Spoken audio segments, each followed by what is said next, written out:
Friends, रचनास creation करची से कलम तक में आप सबका स्वागत है। मैं हूँ रचना और आज प्री की क्लास में आज का है सब्जेक्ट मिडाइवल हिस्ट्री और उसमें भी टॉपिक है हमारा विजयनगर साम्राज्य। विजयनगर साम्राज्य के पहले के टॉपिक सारे मैंने कवर करवा दिए हैं और कवर कराने का तरीका मैं फिर से बता दूँ उन लोगों के लिए जो मेरी वीडियो पहली बार देख रहे हैं।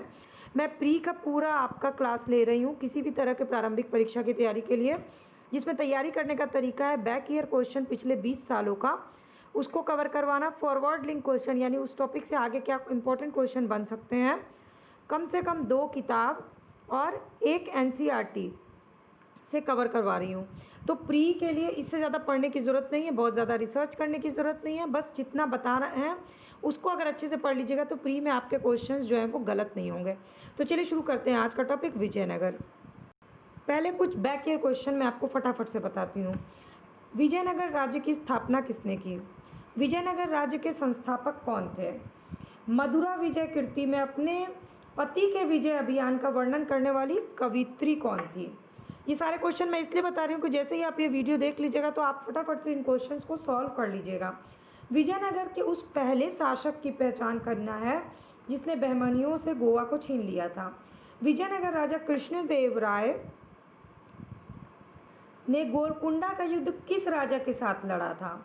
कृष्णदेव राय के दरबार में अष्टदिग्गज, ये सब कीवर्ड हैं, अष्टदिग्गज कौन थे? इसके बाद किसे आंध्र भोज भी कहा जाता है? आपको प्री के एग्ज़ाम के लिए कीवर्ड्स को पहचानना बहुत ज़रूरी है क्योंकि उन्हीं कीवर्ड से बार बार आगे या पीछे के क्वेश्चन पूछे जाते हैं, इसलिए मैं पहले बैक ईयर क्वेश्चन ही बताती हूँ। अष्टदिग्गज किस राजा से संबंधित थे?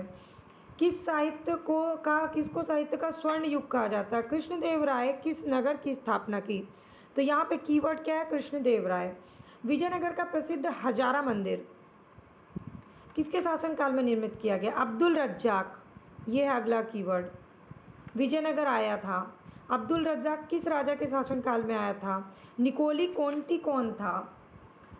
इसके बाद किसके राज्यारोहण को 500 वर्ष गुजर चुके हैं? 1565 कौन सा प्रसिद्ध युद्ध हुआ? माध्यकार सायन को आशय प्राप्त हुआ वैदिक ग्रंथ में, कौन थे? तालीकोटा का युद्ध, ये है कीवर्ड। तो ये सारे कीवर्ड्स हैं। टोटल पिछले 20 साल में वैदिक काल से कम 75 क्वेश्चन पूछे गए हैं। उन 75 क्वेश्चंस के सेलेक्टिव कीवर्ड्स हैं, उन्हीं कीवर्ड से घुमा फिरा के क्वेश्चन पूछा गया है। अब मैं उन 75 क्वेश्चन को सॉल्व करते हुए आपका ये विजयनगर टॉपिक कवर करवाती हूँ। तो चलिए शुरू करते हैं विजयनगर टॉपिक। तो चलिए कीवर्ड्स क्या हैं? पहला कीवर्ड है हरिहर और बुक्का। अब विजयनगर साम्राज्य की स्थापना हरिहर और बुक्का ने कब की? पहला क्वेश्चन। तो ये की 1336 ईस्वी में। अब उनके पिता संगम के नाम पर उनका वंश संगम वंश पड़ गया। फिर हरिहर और बुक्का किस राज्य में मंत्री थे? तो काम्पिली में। ये क्वेश्चंस हैं जो आपको मैं कहानी के थ्रू बता रही हूँ। इसके बाद मोहम्मद बिन तुगलक ने जब काम्पिल को विजय कर लिया तो हरिहर और बुक्का को बंदी बना लिया और इन्होंने क्या किया? इस्लाम धर्म को स्वीकार कर लिया। बाद में उन्हें दक्षिण के विद्रोह को शांत करने के लिए भेजा गया। दक्षिण के विद्रोह को शांत करने के लिए जब भेजा गया तो वे इस कार्य में सफल नहीं हुए और अंत में एक संत विद्यारण्य के प्रभाव में आकर फिर से हिंदू बन गए। तो किसके प्रभाव में आए? विद्यारण्य के प्रभाव में। ये सब इसके इम्पोर्टेंट क्वेश्चन हैं और हिंदू बन गए। तो विजयनगर को संस्थापित करने के लिए हरिहर और बुक्का ने अपने गुरु विद्यारण्य, हरिहर और बुक्का के गुरु कौन थे? विद्यारण्य, और वेदों के प्रसिद्ध भाष्यकार सायन। तो आपके लिए विद्यारण्य और सायन इम्पोर्टेंट है। इनसे इन्होंने शिक्षा ले ली और इस साम्राज्य के 4 राजवंशों की चर्चा मिलती है। पहला था संगम वंश, 1336 से ये क्वेश्चन पूछा जाता है 1485 तक। दूसरा था सालू वंश, इसका क्रम आता है 1485 से 1505। तीसरा था तुलु वंश, 1505 से 1570। और चौथा था अराविडु वंश, 1570 से 1650। तो टोटल विजयनगर का साम्राज्य रहा 1336 से 1650 तक। और ये क्या थे? SSTA ये है क्रम 4 राजवंश का, जो कि क्वेश्चन पूछे जाते हैं। अब मैं आपको आगे के क्वेश्चंस बताती हूँ। अगर अभी तक आप इस वीडियो को देख रहे हैं तो प्लीज़ लाइक बटन को प्रेस करिएगा। आपके कोई फ्रेंड सर्किल में जो तैयारी कर रहे हो उनसे ये वीडियो शेयर कर लीजिएगा और सब्सक्राइब बटन क्लिक कर लीजिएगा, ताकि रोज़ की क्लास की अपडेट आपको सबसे पहले मिल जाया करे, वो भी फ्री ऑफ कॉस्ट। और कमेंट सेक्शन में मुझे कमेंट करके बताइएगा कि आपको प्री के कौन से टॉपिक टफ लगते हैं, ताकि मैं उसकी वीडियो ईजी वे में आपके लिए पोस्ट कर सकूँ। अब आगे के कीवर्ड क्या हैं? हरिहर प्रथम। तो अब हम लोग पहुँचते हैं हरिहर प्रथम के बारे में। तो विजयनगर साम्राज्य की राजधानी क्या थी, इससे क्वेश्चन पूछा गया है, वो मैं आपको थोड़ा सा बता देती हूँ। ये है अनेगोंडी।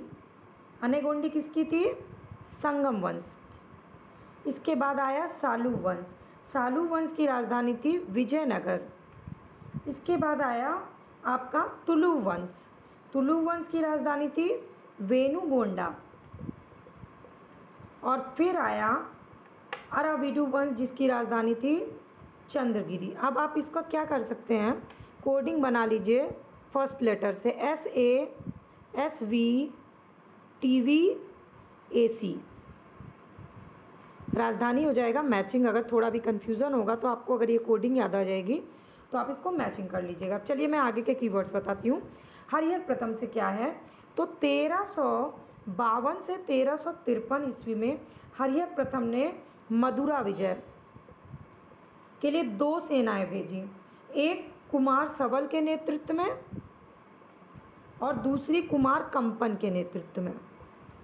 ठीक है, तो कुमार कंपन इम्पॉर्टेंट है। कुमार कंपन जो है ना, वो कुमार कंपन अडियार ने मदुरा को जीत करके उसे विजयनगर में शामिल किया, जो कि क्वेश्चन पूछा गया है कि मदुरा को जीत के विजयनगर में किस में शामिल किया, तो कुमार कंपन ने। फिर कुमार कंपन की पत्नी, उसका नाम है गंगा देवी। ये भी क्वेश्चन इम्पॉर्टेंट है क्योंकि पूछा जा चुका है। गंगा देवी ने अपनी पति के विजय का अपने ग्रंथ मदुरा विजयम में सजीव वर्णन किया, और ये क्वेश्चन मैंने आपसे भी स्टार्टिंग में पूछा। फिर कुमार कंपन बुक्का राय प्रथम का पुत्र था। किसका पुत्र था? बुक्का राय प्रथम का पुत्र था। उसके बाद 1377 ईस्वी में बुक्का की मृत्यु के बाद उसका पुत्र हरिहर द्वितीय ये सिंहासन पे बैठा और उसने महाराजा धीराज की उपाधि धारण कर ली। अब इससे इम्पॉर्टेंट क्वेश्चन क्या है कि उसने कनारा, मैसूर, त्रिचन्नापल्ली, कांची आदि प्रदेशों को जीता और श्रीलंका के राजा से राजस्व वसूल किया। सबसे इम्पॉर्टेंट क्वेश्चन कि किसने श्रीलंका के राजा से राजस्व वसूल किया। 4 ऑप्शन दिया जाएगा, हरिहर प्रथम, हरिहर द्वितीय, बुक्का और इनमें से कोई नहीं। तो आपको मारना है हरिहर द्वितीय, जिसने श्रीलंका से भी राजस्व वसूल कर लिया। और हरिहर द्वितीय की सबसे बड़ी सफलता क्या थी कि उसने बहमनी राज्य से बेलगांव और गोवा छीन लिया। ये क्वेश्चन पूछा गया, गोवा किसने छीना और बेलगांव और गोवा बहमनियों से छीना, हरिहर द्वितीय ने। और वो शिव के विरूपाक्ष के रूप का उपासक था हरिहर द्वितीय। तो हरिहर द्वितीय अपने आप में बहुत इंपॉर्टेंट टॉपिक है। अगर विजयनगर साम्राज्य से क्वेश्चन पूछा जाता है तो उसमें सबसे इम्पॉर्टेंट है हरिहर द्वितीय। अब चलिए आगे के कीवर्ड्स देखते हैं।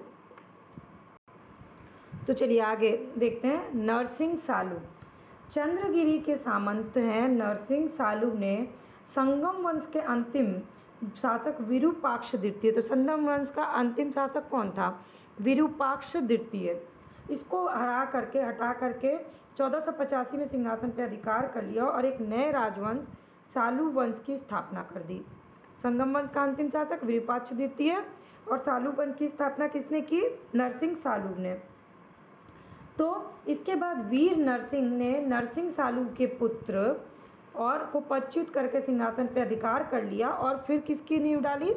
तुलु वंश की नींव डाल दी। इसके बाद 1509 में उसकी मृत्यु हो गई और उसके बाद उसका छोटा भाई वो बना कृष्णदेव राय, सिंहासन पे बैठा और कृष्णदेव राय का उत्तराधिकारी उसका भाई अच्युत देव राय हुआ, जिसने 1529 से 1542 तक शासन किया। ये छोटे मोटे फैक्ट हैं जो थोड़े से इम्पोर्टेंट हैं। असली इम्पोर्टेंट है आपके लिए कृष्णदेव राय। विजयनगर का राजा था कृष्णदेव राय ने गोलकुंडा का युद्ध गोलकुंडा के सुल्तान कुली कुतुब शाह के साथ लड़ा और जिसने कुतुब शाही सेना को पराजित कर दिया। और कृष्णदेव राय का शासनकाल विजयनगर में साहित्य का क्लासिक युग माना जाता है। ये क्वेश्चन पूछा गया है। उसके दरबार को तेलुगु के 8 विद्वान और कवि जिन्हें अष्टदिग्गज कहा जाता था, ये भी पूछा गया, इसको बताया गया। अष्टदिग्गज से कई बार क्वेश्चन पूछे गए हैं, मैंने आपको स्टार्टिंग में ही बता दिया। अब आप क्वेश्चन सॉल्व करिएगा तो देखिएगा आप सारे क्वेश्चन बहुत ही ईजिली सॉल्व कर लीजिएगा, ठीक है। तो कृष्ण ये जो है ना अष्टदिग्गज, इसके शासनकाल में किसका स्वर्ण युग था? तो तेलुगु साहित्य का स्वर्ण युग था। और कृष्णदेव राय ने ही आंध्र भोज की उपाधि धारण की थी। पूछा जाता है इनमें से कौन सा कथन कृष्णदेव के राय के बारे में सही है, तो आपको सारे कथन पता होने चाहिए। कृष्णदेव राय स्वयं ही एक उत्कृष्ट कवि और लेखक था। और इसकी मुख्य रचना कौन सी थी? ये फॉरवर्ड लिंक का क्वेश्चन है। अमुत्य माल्यद, जो कि किस भाषा में थी? तेलुगु भाषा में थी। और 5 महाकाव्य में से एक मानी जाती है, तेलुगु के 5 महाकाव्य में से एक है अमुत्य माल्यद। उसने नागलपुर नामक नगर की स्थापना की। किस नगर की? नागलपुर। अब जैसे आपको जो चीज़ें आपको लग रहा है कि एक बार में नहीं याद होगी, उस वीडियो को आप डाउनलोड करके सेव कर लीजिए ताकि एग्ज़ाम टाइम में आप एक बार रिवीजन कर सकिए, तो आप इसको सेव कर सकते हैं। इसके बाद उसने क्या किया? नागलपुर की स्थापना की और हज़ारा और विट्ठल स्वामी नामक मंदिर का निर्माण कराया। कौन से 2 मंदिर? हज़ारा और विट्ठल स्वामी। फिर उसके समय में ही पुर्तगाली यात्री डोमिंगो पासो, ये भी क्वेश्चन पूछा गया है, डोमिंगो पायस ने विजयनगर साम्राज्य की यात्रा की और बाबर ने अपनी आत्मकथा में कृष्णदेव राय को भारत का सबसे शक्तिशाली राजा बताया। किसने बताया? बाबर ने। फारसी राजदूत अब्दुल रज्जाक, ये भी क्वेश्चन आया है। संगम वंश के सबसे प्रतापी शासक देव राय द्वितीय के समय में विजयनगर आया। अब अब्दुल रज्जाक से रिलेटेड अब आगे के कीवर्ड्स देखते हैं। चलिए, तो आगे का कीवर्ड है महाभारत। अब ये महाभारत कहाँ से आ गया मैं आपको बताती हूँ। महाभारत का तेलुगु जो अनुवाद हुआ वो हुआ 11वीं शताब्दी में नन्नयन ने प्रारंभ किया था और फिर 13वीं शताब्दी में तिक्कन द्वारा और फिर 14वीं शताब्दी में कवियत्र,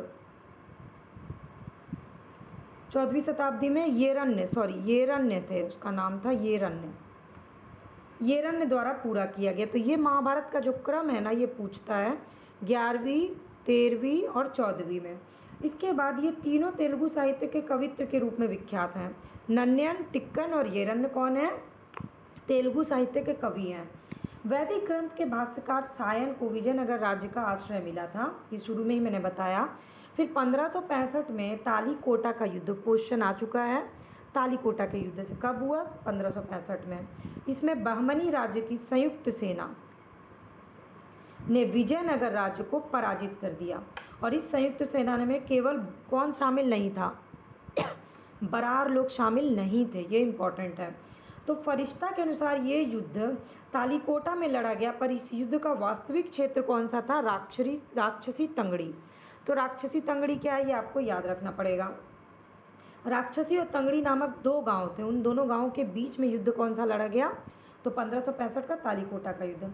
तालीकोटा युद्ध के समय में विजयनगर का शासक कौन था? तो सदाशिव राव। पर वास्तविक शक्ति किसके हाथ में थी? राम राय के हाथ में थी, ये मंत्री था। और तालीकोटा के इसी युद्ध में हुसैन निज़ाम शाह ने अपने हाथ से राम राय का वध कर दिया। किसने किया? हुसैन निज़ाम शाह ने। और अराविडु वंश की स्थापना 1570 ईस्वी में तिरुमल ने कर दी। नाम थोड़े टफ हैं इसलिए आपको बार बार याद करना पड़ेगा। और तिरुमल ने सदाशिव को अपदस्थ करके पेनुकोंडा में की थी। उसका उत्तराधिकारी कौन हुआ? अराविडु वंश में उत्तराधिकारी हुआ रंग प्रथम। रंग प्रथम के बाद वेंकट द्वितीय, उसने चंद्रगिरी को अपना मुख्यालय बना दिया। और विजयनगर के महान शासकों की श्रृंखला में यह अंतिम वंश था, अराविडु वंश। इसके बाद वेंकट द्वितीय राजा वोडियार का समकालीन था, उसने 1612 ईस्वी में मैसूर राज्य की स्थापना कर दी। और विजयनगर राज्य में राजस्व का सर्वाधिक महत्वपूर्ण स्रोत क्या था? तो भूमि था। अब विजयनगर साम्राज्य के थोड़ा प्रशासन और राजस्व देख लेते हैं। ये वो कीवर्ड्स हैं जिनसे बार बार क्वेश्चन विजयनगर के साम्राज्य से रिलेटेड पूछे जाते हैं, प्रशासन और बाकी व्यवस्था से रिलेटेड। तो 15 मिनट होने से पहले 15 मिनट में मैं ख़त्म करवाती हूँ, इसलिए मैं आपको फटाफट बता देती हूँ। तो राजस्व का स्रोत भूमि था और उपज का 1/6 भाग भूमि कर के रूप में वसूला जाता था। तो शिष्ट जो था ना, शिष्ट नामक कर राज्य की आय का प्रमुख स्रोत था। तो शिष्ट क्या था? एक कर था। केंद्रीय राज्य विभाग को 58 कहा जाता था और होयसल राजवंश की राजधानी द्वार समुद्र का वर्तमान नाम क्या है? हलेबीड है, जो कर्नाटक जिले में, कर्नाटक के हासन जिले में। इसकी ख्याति किस लिए कि इसकी स्थापना की विरासत, इसका स्थापत्य बहुत अच्छा है। और हलेबीड की वर्तमान मंदिर में होयलेश्वर का प्राचीन मंदिर सबसे प्रमुख है। ये मंदिर 12वीं-13वीं सदी का है। होयसल नरेश नरसिंह प्रथम के समय में लोक निर्माण विभाग के प्रमुख अधिकारी जो थे, उसमें शिल्पकार केदरोज ने इस मंदिर का निर्माण करवाया था। और होयसल काल में निर्मित चेन्नकेश्वर मंदिर कहाँ पर है? बेल्लूर। इस मंदिर का निर्माण होयसल वंश के शासक विष्णु वर्धन ने कराया था। ये क्वेश्चंस बहुत इंपॉर्टेंट हैं। और हम्पी आपने सुना होगा। हम्पी का खंडहर जो कर्नाटक में विजयनगर साम्राज्य की प्राचीन राजधानी थी, और विजयनगर काल में विरूपाक्ष मंदिर भी यहीं पर स्थित है। तो हम्पी को यूनेस्को की विश्व विरासत स्थल में शामिल किया गया है। और विट्ठल मंदिर का निर्माण जो कि हम्पी में ही है, विजयनगर साम्राज्य के तुलुव, ये भी बहुत इंपॉर्टेंट है, तुलुव वंश के राजा कृष्णदेव राय ने करवाया था। और इस मंदिर में 56 स्तंभ संगीतमय स्वर निकलते हैं, स्तंभ से संगीतमय स्वर निकलते हैं, इसलिए ये इंपॉर्टेंट है।